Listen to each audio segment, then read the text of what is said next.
అసలే social media headache. దానికి తోడు టాలీవుడ్ స్టార్స్ ను ఏఐ మరింత టెన్షన్ పెడుతుందట. ఏఐతో క్రియేట్ చేసిన తమ పిక్చర్స్, వీడియోస్ సర్క్యులేట్ అవుతుండడంపై సినీ సెలబ్రిటీలు ఆందోళన పడుతున్నారట. ఈ కంటెంట్ స్ప్రెడ్ కాకుండా ఆపేదలా అని తలలు పట్టుకుంటున్నారట. టాలీవుడ్ హీరోలకు, హీరోయిన్స్ కు ఏఐ చుక్కలు చూపిస్తోందట.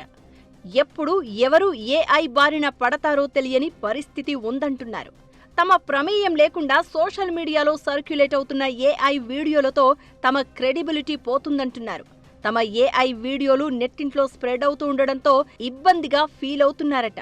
ఇటీవల సంక్రాంతి పండుగ సందర్భంగా తెలుగు హీరోలందరూ కలిసి భోగి పండుగ చేసుకున్నట్లు ఒక ఏఐ వీడియో బయటకు వచ్చింది.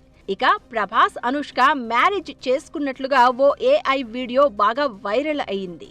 విజయ్ దేవరకొండ, రష్మిక పెళ్లి అంటూ ఏఐ వీడియోలు క్రియేట్ చేసి వదలడంతో సెలబ్రిటీలు చాలా ఇబ్బంది పడుతున్నారని talk.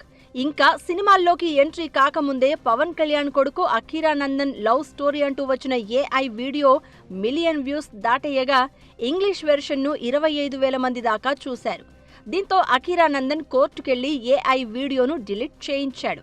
Already Chiranjeevi, Nagarjuna, Amitabh Bachchan, junior NTR, Aishwarya Rai ఈ విషయంలో తమ హక్కులను కాపాడుకునేందుకు లీగల్ యాక్షన్ తీసుకుంటున్నా రోజురోజుకి కొత్త ఏఐ వీడియోలు బయటకు వస్తూ ఉండడంతో తలలు పట్టుకుంటున్నారట సినీ స్టార్స్.